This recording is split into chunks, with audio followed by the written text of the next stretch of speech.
अगला सवाल है हमारे पास,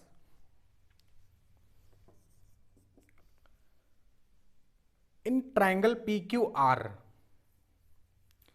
क्यू एंगल दे रखा है 66 डिग्री 66 डिग्री, और एंगल आर दे रखा है 34 डिग्री। ठीक, T is a point on Q R and S is a point between Q and T such that PS is perpendicular to QR and PT is the bisector of angle QPR. What is the measure of SPT? ठीक है, हम पूरा सवाल detail में आपको बना के यहाँ दिखाते हैं। ठीक है, इन ट्रायंगल PQR, ठीक है, PQR एक ट्रायंगल बनाते हैं।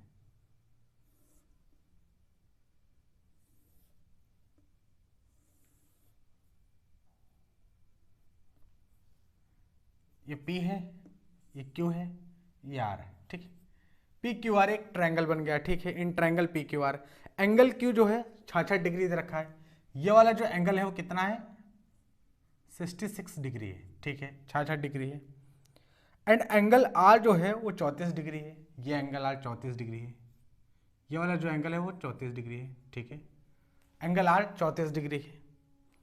T is a point on Q are. अच्छा, क्यू आर पर एक पॉइंट है T। ठीक है, T के बारे में और क्या बताया है कि T is a point on Q are. ठीक है, and S is a point between Q and T। Q और T के बीच में पॉइंट है S, यानी S अगर कहीं यहां पर है, S अगर कहीं यहां पर है तो T कहां पर है,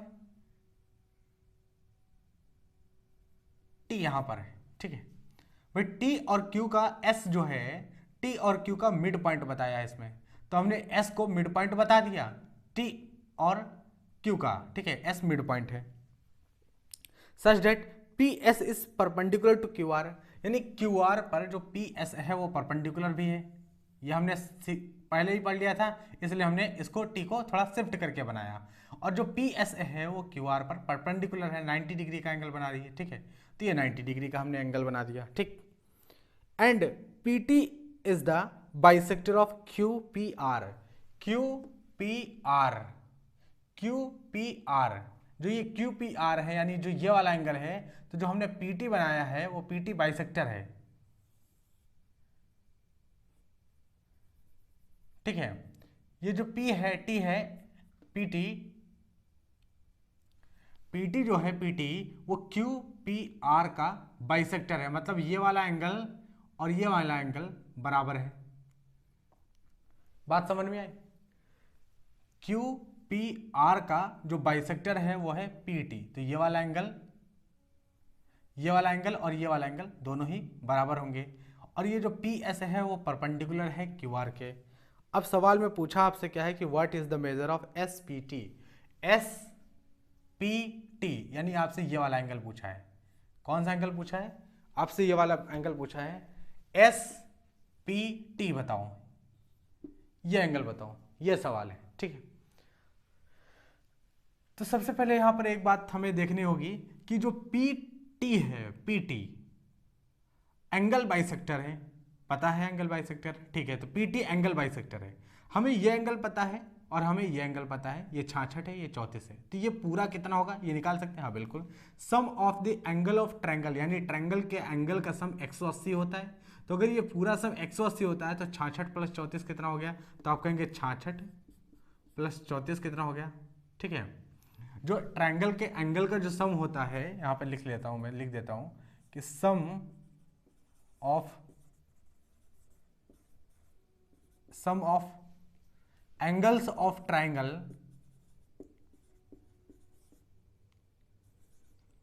इज 180 डिग्री। तो ये 180 डिग्री होता है, इसका मतलब angle Q plus angle P plus angle R, ये 180 डिग्री होगा। एंगल Q कितना है 66 है, लिख देंगे 66 यहाँ 66 डिग्री। एंगल P कितना है, हमें निकालना है एंगल P। एंगल R कितना है 34 है, एंगल R कितना है 34 डिग्री है, और ये पूरा 180 के बराबर हो जाएगा। ठीक, तो एंगल P कितना आ जाएगा, तो देखो 180 माइनस 66 प्लस 34, 66 प्लस 34 उधर चला जाएगा, ठीक है, माइनस हो जाएगा 180 से। वही चीज हम यहाँ डायरेक्ट करने वाले थे, ठीक है। 6 4 10, 6 3 9 1 10,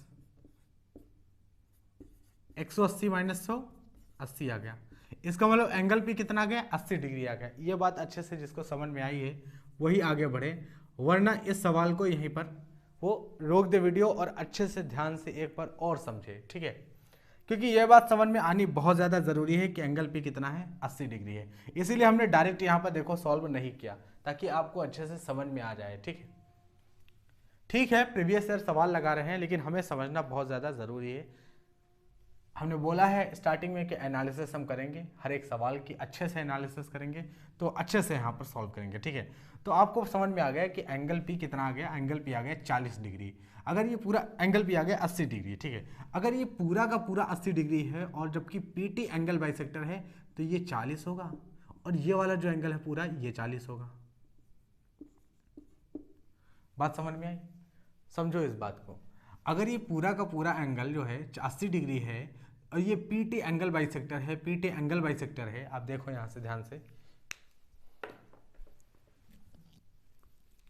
ये चीज यहां पर देखो, पीटी जो है ये एंगल बाइसेक्टर है, ठीक है। अगर पीटी एंगल बाइसेक्टर है तो ये वाला एंगल और ये वाला एंगल बराबर होना चाहिए था। अगर ये पूरा 80 डिग्री है तो ये 40 डिग्री होगा, ये 40 डिग्री होगा। अब सवाल आपसे ये नहीं पूछा है कि ये बताओ एंगल क्यू पी टी बताओ, ये नहीं पूछा है, एस पी टी बताओ, एस पी टी बताओ, ठीक। तो आप ध्यान से एक चीज देखो कि अगर ये पूरा का पूरा 40 डिग्री है, अगर ये 40 डिग्री है, अगर ये 66 डिग्री है, तो ये कितना होगा, ये वाला एंगल कितना होगा? तो आप कहेंगे ये 40 डिग्री है पूरा का पूरा, ये 66 डिग्री है, तो ये कितना होगा? तो 180 से माइनस कर दो, ये निकाल देंगे, ठीक है। 180 से 60 प्लस 66 प्लस 40 माइनस कर देंगे, तो कितना आ जाएगा? 6 6 4 10, 180 से माइनस करेंगे तो कितना आएगा?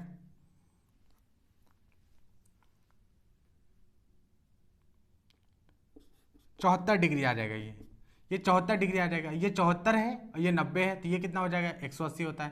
तो 74 प्लस 90, 90 प्लस 74, 4 7 9 7 16, 164 हो गया। और पूरा 180 होता है, तो कितने की कमी? तो आप कहेंगे 64 प्लस 6 70 10 80, यानी 16 डिग्री की कमी। तो ये जो एंगल होगा वो कितना होगा? 16 डिग्री का होगा। भाई 174, इन दोनों एंगल का सम कितना होगा? 164 डिग्री, ठीक है। और तीनों एंगल का सम जो होता है, ये एक ट्रायंगल बनना है ना, एसपीटी एक ट्रायंगल बनना है। तीनों एंगल का जो सम होता है 180 होता है, दो एंगल का सम 164 डिग्री, तो तीसरा एंगल कितना होगा? 16 डिग्री होगा, तभी तो 180 डिग्री। तो यही हो जाएगा आपका एस, यानी एसपीटी जो है, ट्रायंगल एसपीटी, एंगल एसपीटी कितना हो जाएगा? 16 डिग्री आ जाएगा। ये आपका आंसर हो जाएगा, ठीक है।